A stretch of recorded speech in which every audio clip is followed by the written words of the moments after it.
Good afternoon, everyone. Same spot, new topic. You might be overwhelmed of seeing all your speakers in their houses, right? The topic that I would like to bring in today is expatriation. Expatriation during your professional career.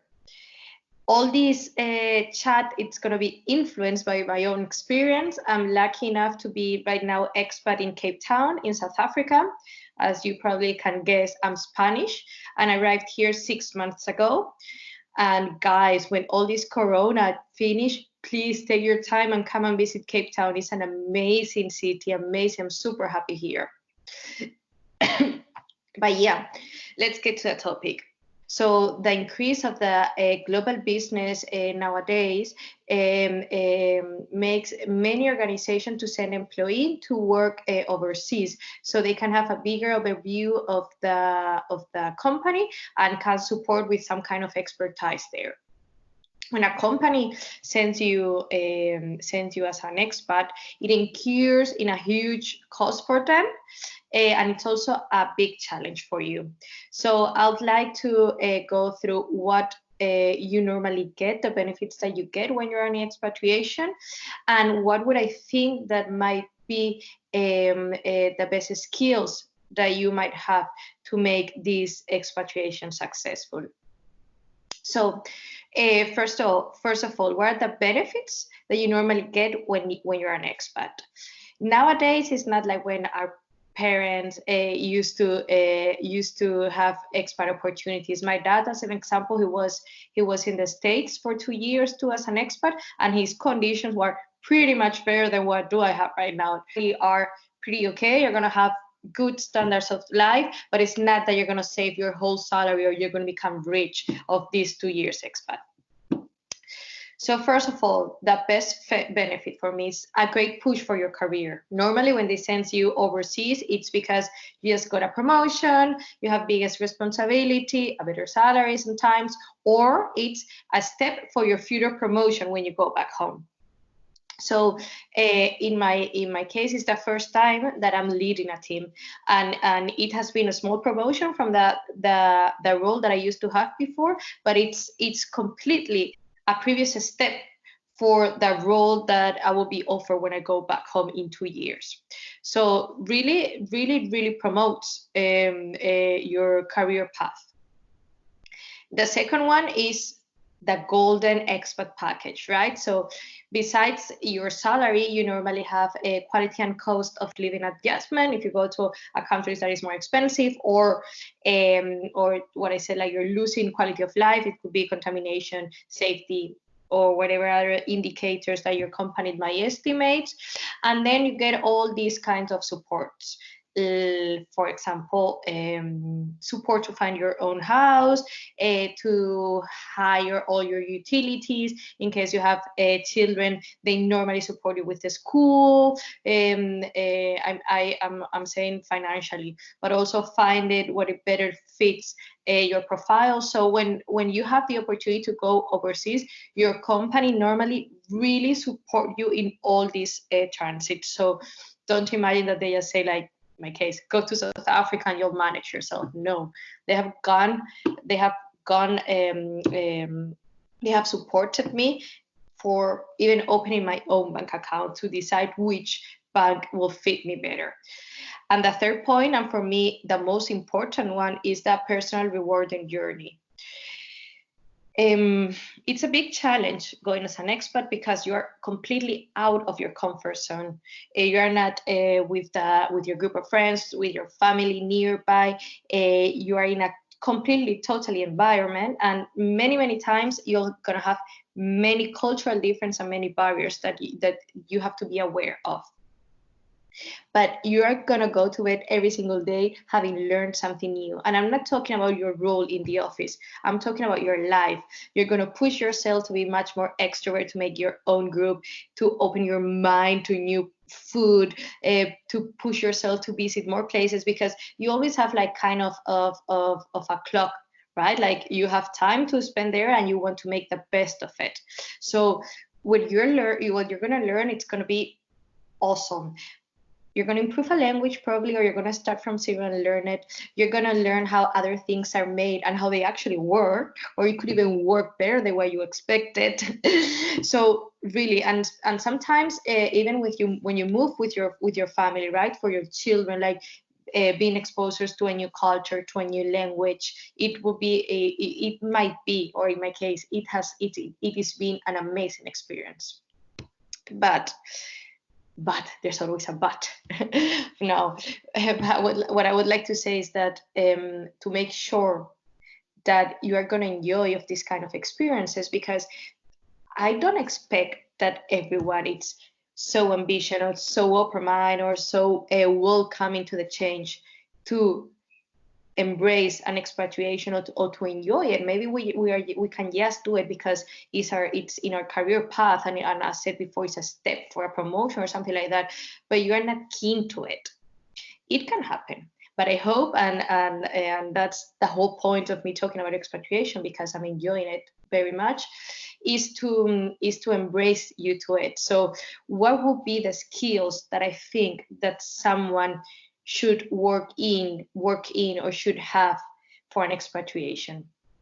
First one is that adventureness, your desire of excitement, sorry, like you really want to enjoy everything, embrace everything, be open mind for everything, which is my second point. Open mindedness, which is the ability to look to new things and with desire of wanting to learn them, or wanted to understand why are they doing that. So open mind is not that you change how you actually think or how you actually do things, but it's being open to understand why it has been done like that, right? So it's very important, because sometimes you don't know why are they acting like that, what are the cultures, behaviors behind them, right? Maybe sometimes a religion things, yet you don't have to agree at all, but you have to accept it and respect it, because always you are the one moving to a country. So you can, when you're in expatriation,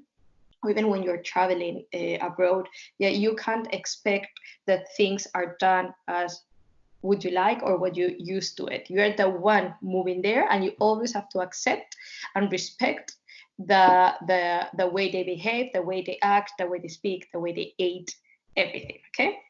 Then the third one, they are all linked one to another one. But the third one for me is the cultural sensitive. It's you're willing to understand the culture in which you're going to be living and working, because it's your life too. It's very important to always enjoy this experience by your personal side, right? And you have to take all these differences with sense of humor. I have an example that for me the first time was super shocking. There's a set that it's African time. So I work here in Cape Town, and I'm lucky enough to have the same time zone as back in Europe, but I have all my agenda super scheduled with my meetings. So I had a meeting here with some colleagues in the office at 8:30. I arrived there 8:25. Okay, no one's here. 8:30, no one was there. 8:35, someone arrived with her coffee, just chilling. I'm like, I have my next meeting at 9:15. What's going up here? Then the second one arrived, and the third one arrived, and they were all there like 8:45. And I was like, what's wrong? And they were like, no, it's African time. I'm like, I was super shocked, like, but you're not respecting my time, and I have other meetings, blah, blah, blah, blah, blah, blah. But at the end, like you cannot, you can fight or fly, right? So you cannot make everyone adapt to you. It's like, it's the African time that the behavior is much more relaxed. You can call it inefficient, or you can call it much more relaxed, but it's also the way of they are. Actually, there's much less stress in the office. The vibe is quite high, so it's how it works there. And I cannot make everyone just change because it's me. No, I will be the one needing to adapt to the African time. So don't meet me while I'm here, because I'm gonna arrive late. And then the fourth one for me, which is linked to this one again, is flexibility. Is your willingness to do it in the new way. You just have to do it this way because it's the way that it is there and you have to adapt. And the last one, and for me, again, quite important, is curiosity. Is you're interested.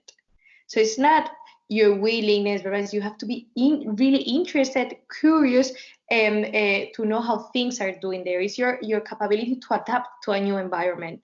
It's very important that you really work in that while you're here. It's not, I'm coming here, I normally eat this, I'm just gonna go to a supermarket, buy this, cook this in my place, and this is where my children are gonna eat because it's what we normally eat in Spain.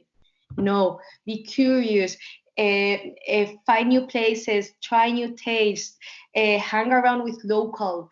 I always said that when I decided to move to South Africa, that I didn't want to live the expat life, meaning that I wanted to hang around with local people, that I wanted to meet the culture, that I wanted to know why did they act this way in, I don't know, with the apartheid in 1994. I wanted to understand the whole history that was behind that, because it's going to be your home. For me, I'm super proud of being Spanish. I love my country. I love my culture, my food, everything there. But Cape Town and South Africa, it's going to be my home for 2 years. And I want to make worth my time here, and I want to make the best of it. So this is my whole experience, as said, with what I truly believe there could be skills that can support you and what you can get, the benefits that you can get from there. To be sincere, you will also have some days down. I'm sounding super cheerful, but there are some days that you of course miss home, you miss your food. Is that Sunday that you just stay indoors and say like, I want my Spanish omelette, I want the soup how my mother does it, or I miss my friends a lot. I miss that bar that I used to go. You also have those days, but as said, you have to be flexible and you have to continue with that willing of, this is an awesome experience, let me get the best of it. So if at any point you have the opportunity to move abroad, I really encourage you to do it.